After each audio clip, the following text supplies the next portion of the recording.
que ele havia tirado do altar com uma tenaz. Tocou em meus lábios com a brasa e disse: veja esta brasa. Tocou seus lábios, sua culpa foi removida e os seus pecados foram perdoados. Então ouvi o Senhor perguntar. O que está escrito aí na sua Bíblia? Que isso? Não é possível. O que está escrito aí na sua Bíblia? Enviarei, e quem há de ir por nós? Leia novamente em nome de Jesus. A quem enviarei, e quem há de ir por nós? E eu respondi: eis-me aqui, envia-me a mim. E ele disse: vai. Só até aqui. E ele disse: vai. Feche teus olhos por um momento. Vamos orar um pouco mais. Senhor, em nome de Jesus, nós queremos te render graças nessa manhã. Jesus, esta é a tua palavra. A palavra do Senhor que é bendita. A palavra do Senhor que é santa. A palavra do Senhor que é poderosa. A palavra do Senhor que é viva, eficaz. Palavra do Senhor que é imutável. Jesus, nós queremos honrar a tua presença através da tua palavra nessa manhã. Espírito Santo de Deus, nós te damos liberdade para se movimentar aqui neste lugar. Cerca, Senhor, essa casa com muralhas de fogo, assim como o Senhor cerca Israel. Senhor, e a tua palavra diz que o Senhor cerca Israel com muralhas de fogo e derrama a glória no meio deles. Nós já podemos sentir a tua glória aqui nessa manhã, mas nós clamamos por mais. Nós ainda temos fome, nós ainda temos sede. Nós queremos ouvir a tua voz, Senhor, porque quando o Senhor fala, a terra treme, os montes se abalam e a nossa alma entra no lugar. Pai, no nome de Jesus, fala conosco nessa manhã. Libera a tua voz, Senhor, porque a tua voz direciona, a tua voz corrige, a tua voz é como prumo, a tua voz alinha e nós precisamos dela. Fala, Senhor. Aleluia. E glorifica o teu nome uma vez mais aqui. Nós somos teu, a igreja é tua. Tudo aqui é teu. Fomos comprados com o preço de sangue, Senhor. Nós te pertencemos, ó Pai. E nós queremos dizer, Senhor, que os nossos corações estão abertos para ti nessa manhã. Uma vez mais, ó Deus, glorifica o teu nome nessa casa. Ah, presença santa. Como é bom sentir a tua presença, Jesus. Fala conosco, Pai, em nome de Jesus. Você pode se sentar com glória a Deus. Aleluia. Dá um glória aí, só para eu tomar uma água. Aleluia. Louvado é o teu nome, Pai. Aleluia. Eu sei que o tema dessa festa está em Isaías 61, um texto que eu amo. Mas enquanto, eu não vou fugir do tema, mas enquanto eu orava e pedi ao Senhor uma direção sobre esta manhã, porque ontem você já foi alimentado, amém? Amém. À noite tem mais banquete, amém? Amém. Mas enquanto eu orava sobre essa manhã, o Senhor dizia para mim que era uma manhã de comissionamento. Aquilo que o Senhor trazia ao meu coração era uma manhã de comissionamento. Porque é profético aquilo que vocês estão vivendo nesse tempo, nessa casa. O tema do grupo é boas novas. Mas o Senhor nessa manhã Ele quer levantar gente que anuncia. Deus precisa de anunciadores. Porque todos aqueles que receberam a boa notícia são comissionados a pregoar a boa notícia. Todos aqueles que foram chamados pela boa notícia são enviados pela boa notícia. Todos aqueles que receberam a boa mensagem recebem a responsabilidade de anunciar a boa mensagem. O Senhor quer levantar nessa manhã anunciadores. Então o Senhor me direcionou a esse texto em que nós vemos o Senhor Jesus chamando o profeta Isaías. Esse texto é o texto em que Isaías ele é chamado pelo Senhor para levar a mensagem a Israel. Nada que a Bíblia apresenta, nenhuma palavra que está escrita nesse livro, ela é em vão. O texto ele começa dizendo que no ano da morte do rei Uzias, Isaías teve a visão do trono. Nós precisamos lembrar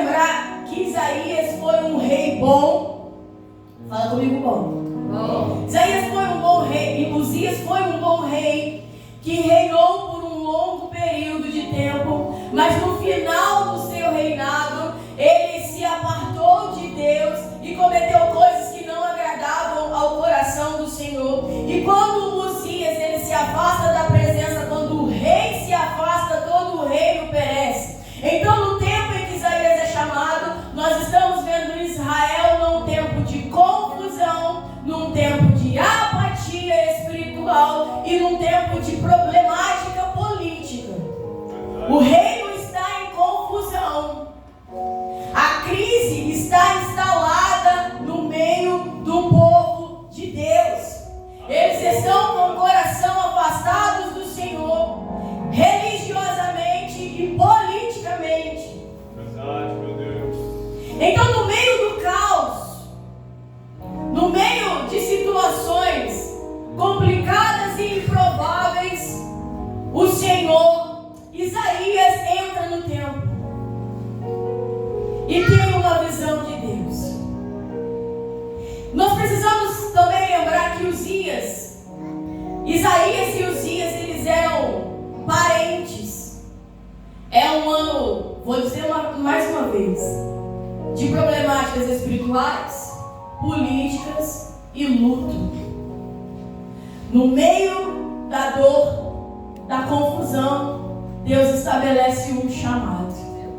O Senhor está nessa manhã dizendo para mim e para você que Ele não precisa de circunstâncias favoráveis para te levantar. Ele está dizendo para mim e para você nessa manhã que Ele não precisa de circunstâncias favoráveis para te chamar. Eu não sei se na sua casa é a casa do luto, eu não sei se a sua casa é a casa da confusão, eu não sei o que está acontecendo na sua vida pessoal, mas eu posso afirmar que o nosso país está numa situação politicamente estranha e espiritualmente longe do Senhor. E é nesse tempo de confusão, de morte e de divisão que Deus precisa levantar profetas para anunciar a verdade, profetas que não vão negociar com a verdade, profetas que vão entender aquilo que são e proclamar aquilo que receberam. É nesse tempo que Deus quer te levantar. É nesse tempo que Deus quer te comissionar. Graças a Deus, a voz está voltando. Então, num tempo de apatia e confusão, Isaías vê a visão, tem a visão do trono de Deus. Enquanto o trono humano fica vazio, Isaías vê o trono do céu com Jesus assentado lá. Enquanto a falta do homem está acontecendo aqui na terra, Isaías olha para cima. Diga comigo, para cima. Porque quando a confusão chega, nós precisamos olhar para o alto. Nós precisamos ser um povo que tem os olhos fitos no Senhor. Nós precisamos ser um povo que olha para o alto, que olha para cima, porque o salmista vai dizer que é de lá que vem o nosso socorro. O nosso socorro não está nos homens, o nosso socorro não está na terra, o nosso socorro não está nos nossos amigos ou naqueles em que nós confiamos, porque aqui na terra eles confiam em carros e confiam em cavalos, mas nós não. Nós somos o povo que fazemos menção do nome, nós somos o povo que confiamos naquele que carrega todo o poder, nós somos o povo que olha para cima. Deus quer alinhar a sua visão aqui. O Senhor precisa que você seja enviado, mas para isso você precisa alinhar a sua visão para o céu. Nós precisamos tirar os olhos da terra e das coisas da terra, porque enquanto nós olhamos para baixo, nós só vamos enxergar circunstâncias. Todas as vezes que você estabelece os seus olhos para baixo, você vai enxergar somente o que a terra tem para te mostrar. E o que a terra tem para te mostrar é natural. A terra não mostra coisa espiritual. A terra não mostra coisa sobrenatural. A terra mostra aquilo que a geografia está querendo mostrar. A terra mostra aquilo que o tempo está querendo mostrar. A terra mostra aquilo que as leis daqui estão querendo mostrar. A terra não alcança aquilo que está além do tempo, aquilo que é eterno.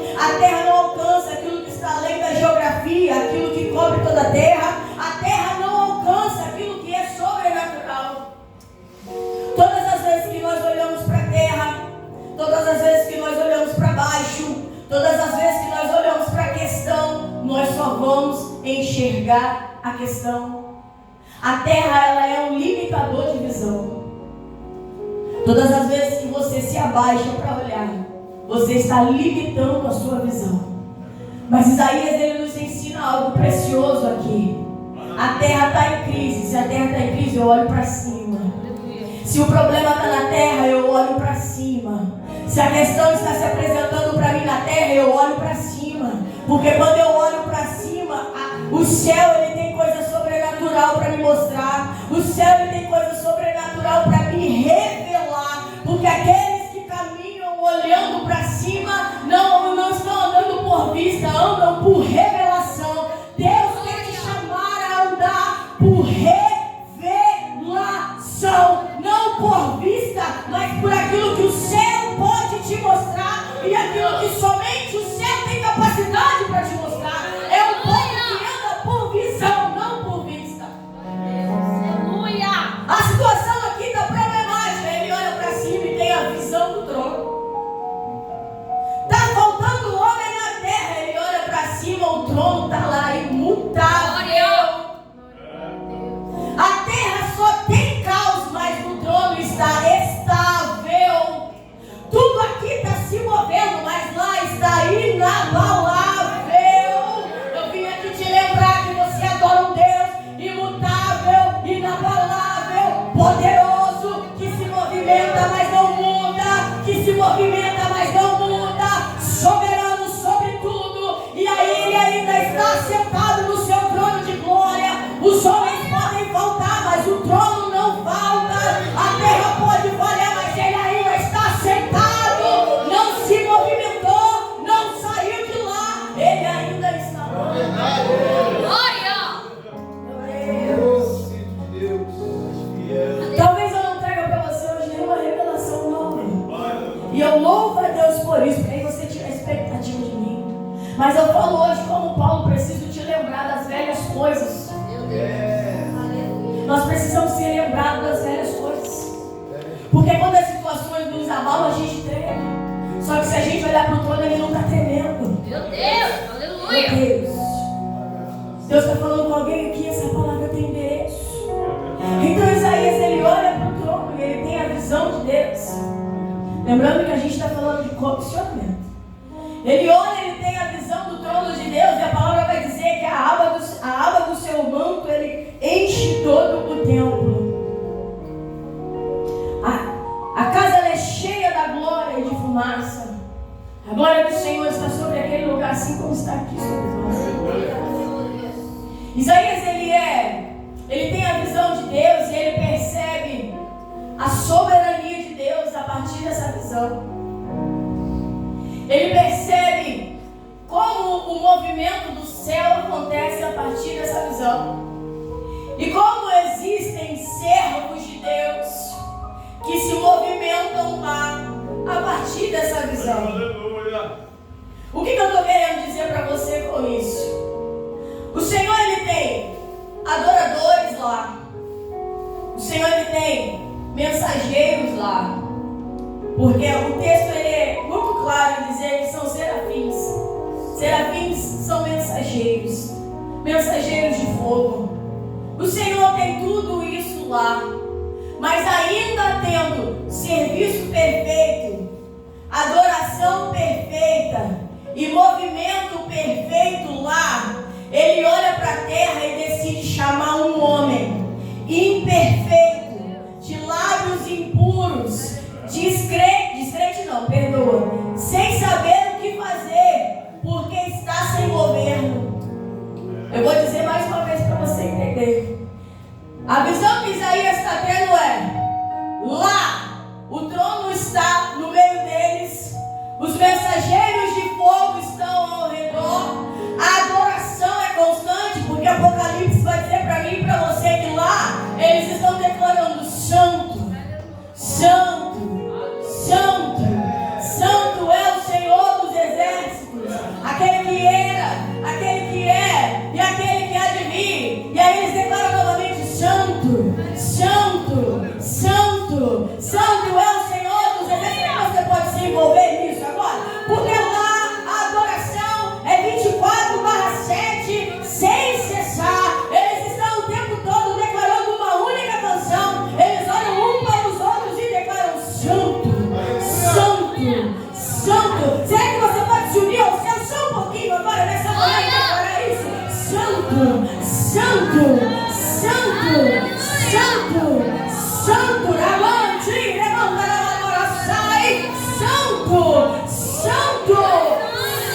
santo, levante, santo, santo, santo, santo, os céus não cessam, santo, os céus não param, santo, os anjos declaram santo uns aos outros.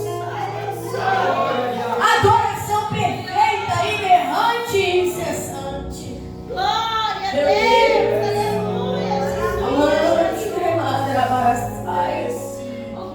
Ele tem o que ele quer no céu. Se a gente for falar da nossa liturgia, o que a gente precisa para um culto?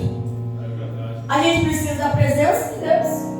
A gente precisa de 2 ou 3. Aí a gente canta e alguém prega. Não é assim? Lá na visão de Isaías tem o trono no meio, os mensageiros de fogo e uma adoração constante. Será mesmo que ele precisava de um mensageiro na terra? Será mesmo que era necessidade de Deus chamar um errante na terra? Será mesmo que era na intenção de necessitar? Será que Deus precisava olhar para a terra, ver um homem falho para chamar? Você está entendendo o que Deus está falando comigo, contigo aqui nessa manhã? O Senhor não precisava de mim. O Senhor não precisava de você. O Senhor não precisava pôr um microfone na minha mão. O Senhor não precisava me tirar lá do meio do carnaval em 2016 e me colocar aqui para falar contigo.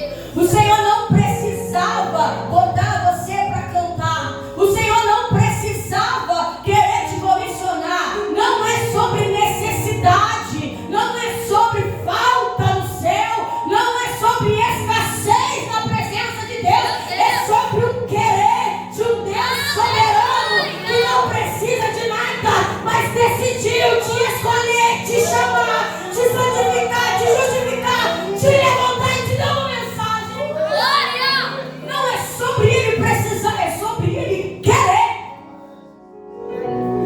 Ele quis. Meu Deus. Marabaraçai. Ele quis te chamar. Ele quis te escolher. Ele quis. Aleluia. Como é que você recebe isso nessa manhã? Glória a Deus. Porque ele não precisava, o Senhor não precisava de mim, de você. Verdade. Se ele quisesse, ele descia os anjos de fogo aqui. Porque quando Paulo ele vai dizer assim, lá em Coríntios, se um anjo aparecer para você e pregar um falso evangelho, que ele seja anátema. Isso abre prerrogativa para a gente entender que pode um anjo descer aqui e pregar o evangelho para você. Pode algo sobrenatural acontecer, um anjo aparecer para você e dizer para você: Jesus salva, liberta, batiza com o Espírito Santo. Morreu na cruz para você, para te dar a paz com Deus, te reaproximar de um caminho que era impossível de você passar pelos seus próprios pés, mas ele se fez ponte com sangue e te deu acesso ao Santo dos Santos. Pode um anjo pregar isso para você. Pode um anjo pregar isso para toda a terra. Mas Deus escolheu. Deus quis. Deus pensou e planejou. Fazia parte do plano chamar os homens para participar de algo maravilhoso e sobrenatural. Abençoe, Pai. Esse é o meu e o seu comissionamento. Essa é a minha e a sua missão. Anunciar que existe um Deus no céu que ainda escolhe homens falhos, improváveis, sem nada para lhe oferecer. O que é que você pode dar ao Senhor pelas obras que Ele fez por você? Nós não podemos dar nada para um Deus que tem tudo. Isso calibra muito bem o meu e o seu coração, ou deveria calibrar. Porque quando o irmão falou aqui, eu ri. A gente vem fazer a obra de Deus e traz como um peso, como se fosse um CLT. Foi isso que você falou? Quantas vezes a gente já fez as coisas para Deus reclamando e murmurando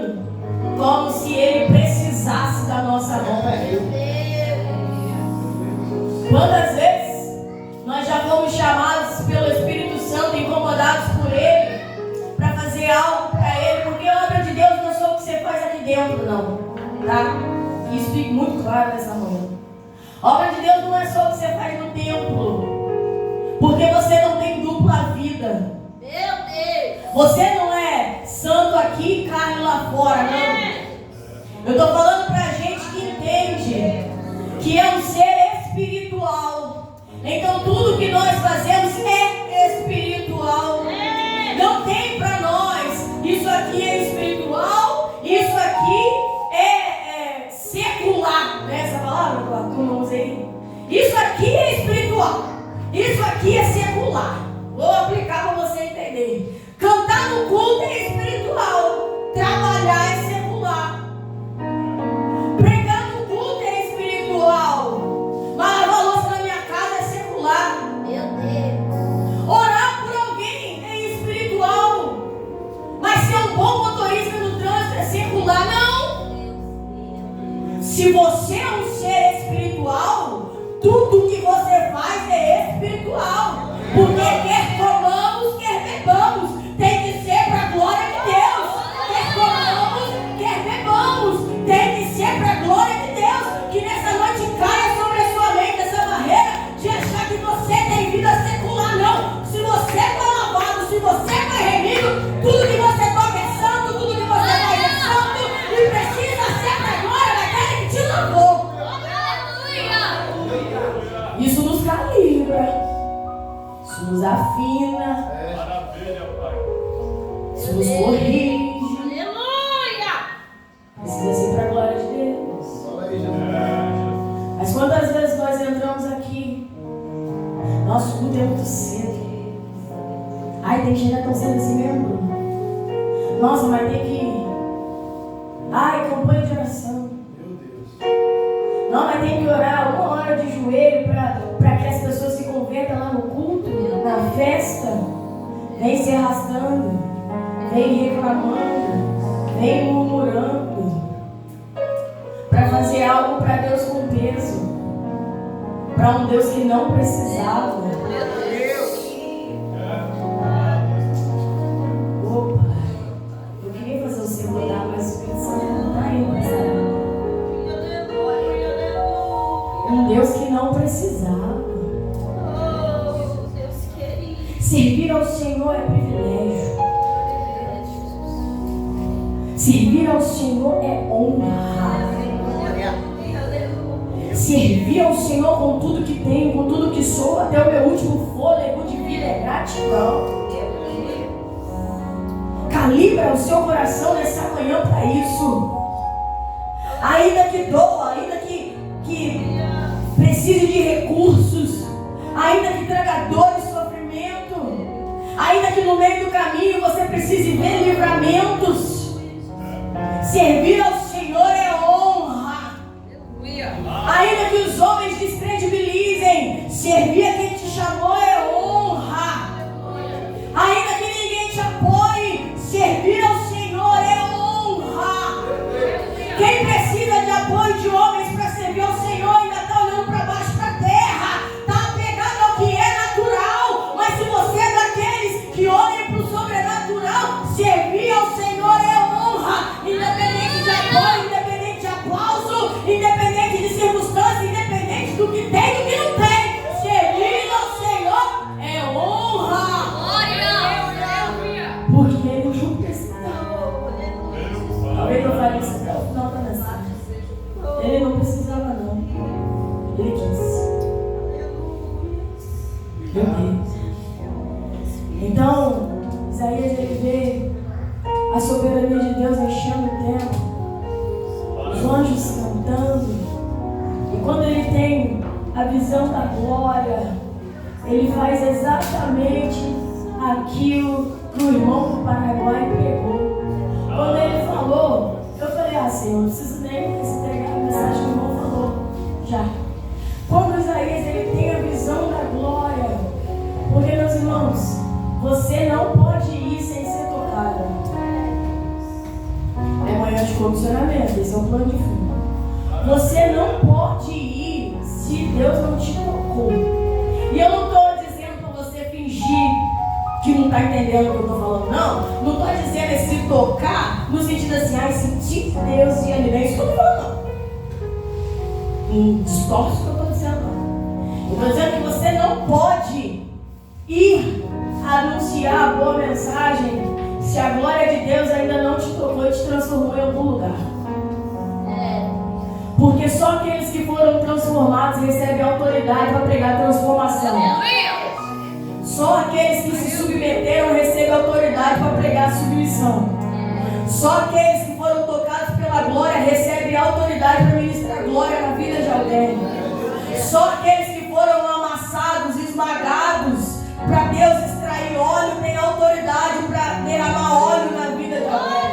Você não pode ir sem ser tocado, você não pode ir sem ser esmagado, você não pode ir sem antes sentir a glória. Porque quando nós vemos a glória mostra para mim quem eu sou de verdade. É muito bom sentir poder. É muito bom pular e ser renovado. Nós fomos. É delicioso experimentar esse nível de glória. Só que o que o Senhor precisa fazer conosco é nos levar a experimentar um nível de glória que faz eu olhar para dentro e dizer: ai! Porque quem vai sem ter gritado ai primeiro, vai na força do braço e na arrogância. Quantos vocês conhecem que foram e se quebraram no orgulho, porque os aplausos encheram o peito demais e o ego foi inflado demais, porque os elogios chegam, nossa como canta, nossa eita como prega, que revelação, que unção, que glória, que graça. Aí quebra lá na frente, porque os orgulhosos é o próprio Deus que abate. Ele não precisa nem de situação, é a mão do Senhor que pesa. Só para te lembrar. Não dá para ir sem o ai. Porque o ai me mostra quem eu sou. O ai revela para o céu que eu estou entendendo quem eu sou diante de quem Deus é. Porque se você ler Isaías capítulo 1, 2, 3, 4, 5, ele está assim: ai de ti, ai de ti, ai de ti, ai de ti, ai de ti, ai de ti. Aí a glória vem, o nível de glória pesa. Só que o peso da glória joga ele no chão. Aí não é mais ai de ti, é ai de mim. Meu Deus. É forte. É o ai de quem entendeu. Aleluia. E não dá para querer tirar a trave do olho do irmão sem olhar para o cisco que está no meu. Ou melhor, ao contrário. Ou melhor, não dá para tirar o cisco do olho do meu irmão sem olhar para a trave que está no meu. É o ai de quem entendeu que eu preciso estar constantemente olhando para dentro. Para aquilo que o Espírito Santo está me convidando a movimentar dentro.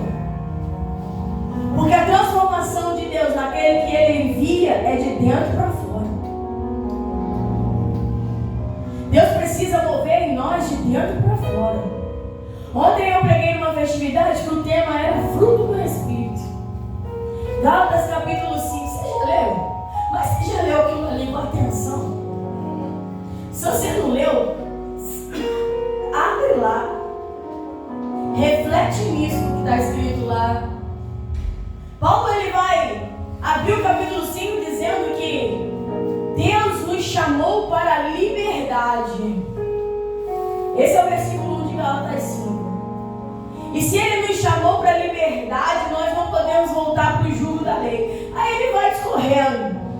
Aí chega lá no versículo 16, se eu não me engano, ele vai começar a dizer sobre as obras da carne. Aí começa: moralidade sexual, sensualidade, lascívia.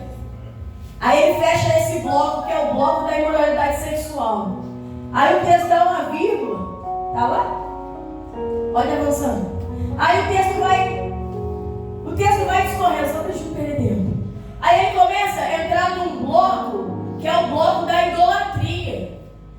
feitiçaria, idolatria.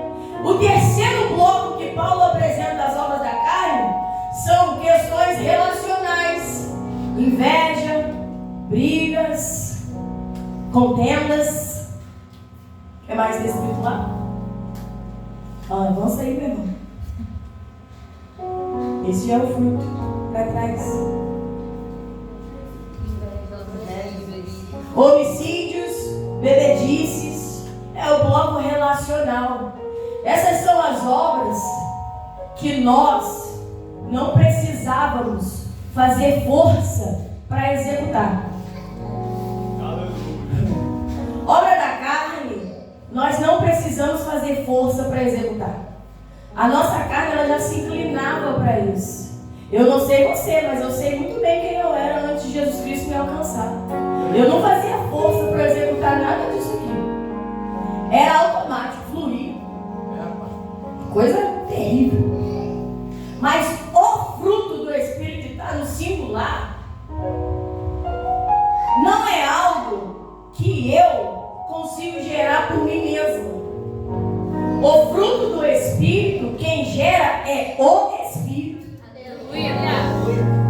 O fruto do Espírito é só o Espírito que gera em mim, a partir da sua habitação em mim e do meu relacionamento com Ele. E fruto do Espírito fala de caráter. Caráter de Deus em mim. Aquilo que só Ele pode me dar. E eu disse ontem lá na festividade deles, eu quero falar isso aqui nessa manhã também, tem a ver com o que eu estou dizendo, que quando nós chegarmos lá no grande dia, o Senhor tem um molde. E o molde que Deus tem para determinar quem entra ou quem desce, não é dom. Porque Mateus vai dizer para mim e para você que naquele grande dia, alguns vão dizer: eu preguei, operei maravilha, eu curei no teu nome. Mas ele vai dizer: não te conheço. Porque o conhecer de Jesus aqui é ser parecido com Ele. Então o ministério do Espírito Santo na minha e na sua vida é gerar em nós caráter de Cristo, para nos fazer parecidos com Ele, para quando nós chegarmos lá, o molde ser compatível. Deus olhar para o Cristo e olhar para você e falar: se parece, entra. Aleluia. Isso só vem do ai. Porque se você não tiver coragem de se expor à glória, ao ponto da glória te revelar quem você é, você nunca vai dizer: os meus lábios são impuros. Porque quando a glória expõe quem eu sou, ela não expõe para me envergonhar. Ei, Deus não envergonha. O diabo sim. O diabo faz a gente passar vergonha. Mas Deus não envergonha. Quando o ai de Deus, o ai que Deus quer gerar em mim e em você vem, não é para nos expor, é para nos dar oportunidade de dizer: os meus lábios são impuros, a minha mão é impura, os meus olhos estão impuros, os meus pés, Senhor, caminharam por caminhos que o Senhor não queria, os meus olhos viram coisas que o Senhor não queria, a minha boca eu estou falando coisas que o Senhor não queria, a minha mão tocou onde não era para tocar. Quando a glória de Deus vem no peso suficiente para gerar em mim um ai, não é exposição, é oportunidade de quebrantamento e transformação. Porque Deus só toca aonde eu declaro. O diabo arromba a porta, mas o Espírito Santo é a pessoa mais gentil, porque ele é uma pessoa, ele não é uma energia, ele não é um poder, ele não é um movimento, ele é uma pessoa. E ele é a pessoa mais gentil que você irá conhecer. Ele não arromba a porta, ele espera você abrir. Então o ai que ele quer gerar em mim, para poder me enviar e eu não quebrar lá na frente, é onde ele quer tocar. Aleluia. Ali a raciocínio aqui, tá claro? Tá difícil da glória, né? Eu sei. Eu não ligo pra isso, não. Ele precisa que você grite ai nessa manhã. Aleluia. Glória a Deus. Para poder te enviar. Glória a Deus. Sem quebrar. Aleluia. Eu sinto no meu Espírito do Senhor dizendo que Ele está cansado de gente que se quebra. Meu Deus. E não entenda isso como algo, colocando Deus como alguém que não dá nova chance. O Senhor dá chance para todo mundo. Eu não estou fazendo de Deus uma figura aqui humana, atribuindo ao Senhor algo que só nós podemos, porque o nosso Deus não se cansa, né? Mas eu estou dizendo que o Senhor, Ele precisa, Ele quer levantar um tipo de gente que não se quebra, porque está constantemente gritando ai, ai, ai, porque vive exposto à glória. Porque Gálatas capítulo 5, meus irmãos, o que Paulo está dizendo ali para a igreja da Galáxia é o seguinte: vocês foram feitos livres. Quando vocês andavam na carne, vocês seguiam a consciência do coração de vocês. Mas agora Jesus Cristo os fez livres. Eu vou traduzir em miúdos para você entender. Paulo está dizendo para a igreja da Galáxia: vocês não são mais escravos, agora vocês são livres. E se são livres, vocês podem escolher. E se vocês podem escolher, para você pecado é decisão. Se você tem liberdade suficiente para dizer, para ter escolha, você decide se peca ou não. Oh, que coisa séria. É o Senhor nos chamando para assumir responsabilidade e parar de ser vítima. Ai, me levaram. Ai, mas a minha casa. Ai, mas a maldição da minha família. Ah, mas na minha casa ninguém. Ah, mas os meus amigos. Chega! Assume a tua responsabilidade de filho. Porque João capítulo 1 vai dizer que aqueles que creram receberam poder para ser chamados de filho. E o poder que você recebeu em João capítulo 1 não é poder para pular, não é poder para rodar, não é poder para cair, é poder para ser livre e dizer não. Porque a liberdade que o mundo prega é uma liberdade em que você faz o que você quer, mas a liberdade bíblica é liberdade para dizer não para o pecado, não para a apatia, não para a incredulidade, não para aquilo que não glorifica o nome do Senhor. Antes de Jesus você não tinha escolha, mas em Jesus Ele te fez livre. Ai! Vai encerrar. Deus está nos convidando a olhar para dentro, porque Ele quer nos jogar para fora. Vou dizer de novo. Deus está nos convidando nessa manhã a olhar para dentro, porque Ele quer nos jogar para fora. Quando o Senhor chama seus discípulos lá em Mateus, e Ele vai fazer o grande comissionamento, Ele usa a palavra equibalo.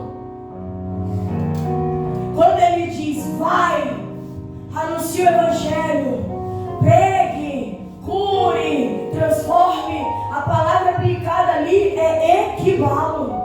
E é a mesma palavra que Jesus usava para expulsar demônios. Olha só. Quando Jesus vai dizer para um demônio, sai, Ele diz equibalo. E equibalo quer dizer, vai sem direito de volta. Então quando Jesus ele expulsava o demônio de alguém, Ele falava, saia dele sem direito de voltar para ele. Quem está entendendo? Aí Ele resolve comissionar os discípulos. Aí Ele vai dizer assim, vai.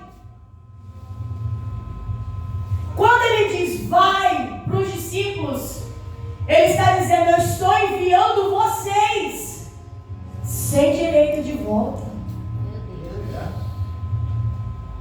Quem recebeu o chamado de Deus não tem direito de voltar para trás.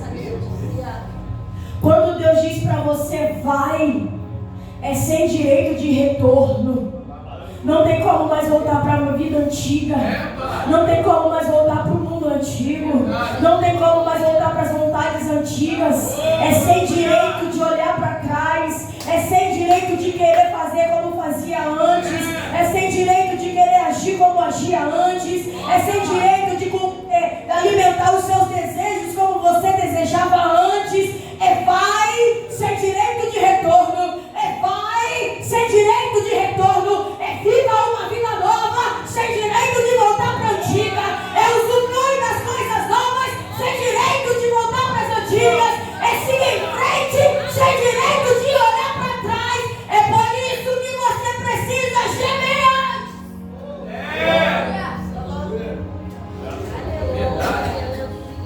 Para não ter que ficar igual Jeremias, capítulo 15.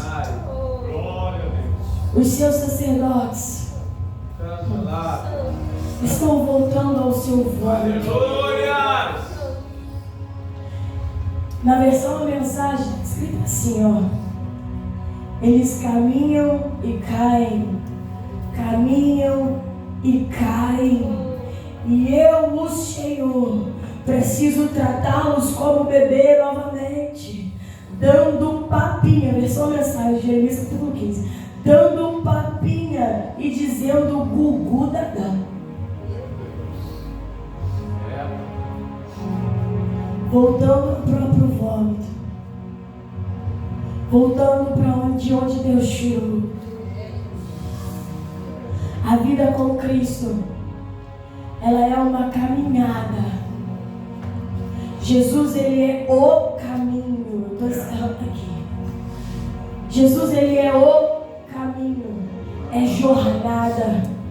O Senhor não quer que você fique dando um passo para frente e 3 para trás. O Senhor quer cessar hoje essa questão de correr um pouco, cansa e ao invés de parar e descansar, desiste. O Senhor quer cessar hoje essa questão de ficar querendo olhar para a vida antiga e fazer igual Israel no Egito. Mas a cebola da panela do Egito era bom. O Senhor me trouxe aqui para passar fome no deserto. Ei, é melhor passar fome no deserto na presença de Deus do que comer resto da cebola do Egito na panela de Faraó. Pare de olhar para trás. Deus tem um novo para você e Ele quer te enviar nesse tempo. É para esse tempo que Deus te levanta. É para essa estação que Deus te faz de pé. É para esse tempo que Ele quer te tornar anunciadora. Anunciador da mensagem do Evangelho, da boa nova de Cristo, Aleluia! das boas novas do Evangelho. Pregadora, mas eu não sei pregar, eu não sei falar, eu não sei fazer uma exegese do texto, eu nem sei o que é hermenêutica. O Deus que não precisava de você também não precisa dessas ferramentas. Deus não precisa que você se torne alguém profissional do ministério. Ele quer gente de coração quebrantado e contrito. Gente que grita ai o tempo todo e aí recebe autoridade para derramar glória lá fora. Gente que está constantemente gritando ai no templo, diante da glória, recebendo autoridade para chegar lá fora e dizer ele salva ainda, ele liberta ainda porque ele me libertou, ele transforma ainda porque ele me transformou, ele ainda toca porque ele me tocou, ele ainda cura porque ele me curou. Mas eu não sei pregar. Jesus já fez algo na sua história? Quantos aqui já foram curados? Quantos aqui já receberam livramentos visíveis? Quantos aqui já viram milagre acontecer? Então você tem palavra na tua boca. E você não tem mais desculpa para não anunciar a boa notícia do Evangelho, que é Jesus, o Filho de Deus, se despiu de toda a sua glória, se fez menino na barriga de Maria, cresceu, se desenvolveu, teve um ministério na terra de 3 anos. Ele veio para me salvar e te salvar, derramou sangue no madeiro. Eu estou explicando para você o que é a mensagem do Evangelho. Derramou sangue no madeiro para abrir caminho para eu passar, um caminho impossível, porque eu era inimiga de Deus. Aí Ele me reconciliou, Ele me justificou, Ele me salvou, Ele me transformou e Ele me deu acesso à filiação. Hoje eu sou família de Deus, templo do Espírito Santo, família de Deus, templo do Espírito Santo, família de Deus, templo do Espírito Santo, família de Deus. Eu vou dizer até você entender: família de Deus, templo do Espírito Santo, família de Deus, templo do Espírito Santo. Isso é o que você é. Isso é o que a igreja é. Isso é o que nós somos. Aleluia. Aleluia. Somos inculpáveis, porque a mensagem está na nossa boca. Deus tem um púlpito para você, e não necessariamente é um como esse. Lá na sua casa tem gente precisando de salvação. Lá no seu trabalho tem gente precisando de salvação. Lá na sua escola tem gente precisando de salvação. Por onde você passa tem gente precisando de salvação. Os campos estão brancos, diz o Senhor. Os campos estão brancos para a colheita, diz o Senhor. Quem vai responder? Eis-me aqui. Quem irá por nós, diz o Senhor. A quem eu enviarei, diz o Senhor. Eu vou abrir um parênteses aqui só para encerrar. Já que nós falamos de fruto. Você tem mensagem na boca? Tem. Mas as suas atitudes precisam revelar a mensagem que você carrega. A mensagem que eu carrego precisa andar pareado com aquilo que eu pratico. Porque fé morta é fé sem obras, Tiago já disse. As minhas obras revelam a fé que eu tenho. Se eu tenho a fé em Cristo, as minhas obras são compatíveis com a dele. Porque o mundo está cansado de ouvir crente dizendo: você vai para o inferno, receba Jesus, você precisa de Jesus. Mas da boca de gente que compra e não paga, da boca de gente que chega atrasado no trabalho, da boca de gente que mente, da boca de gente que engana, da boca de gente que não dá testemunho, da boca de gente que falha, da boca de gente que não mantém aliança, da boca de gente que não dá testemunho de quem Cristo é. Ou a sua fé está em Cristo e as suas obras confirmam isso, ou fecha a boca e não envergonha o Evangelho. Isso é sério. Está batendo em mim também, hein? É sério. O culto é racional.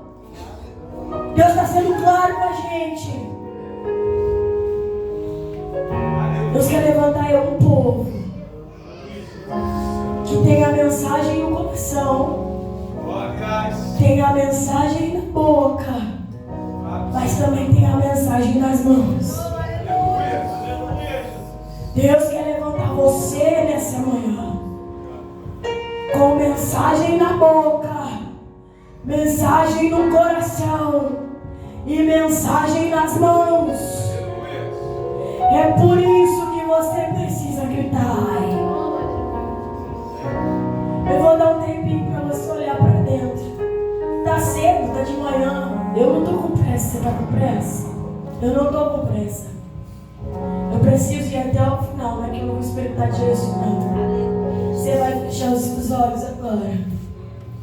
Você vai olhar para dentro. E você vai pensar aí sozinho com Deus, onde Ele precisa tocar.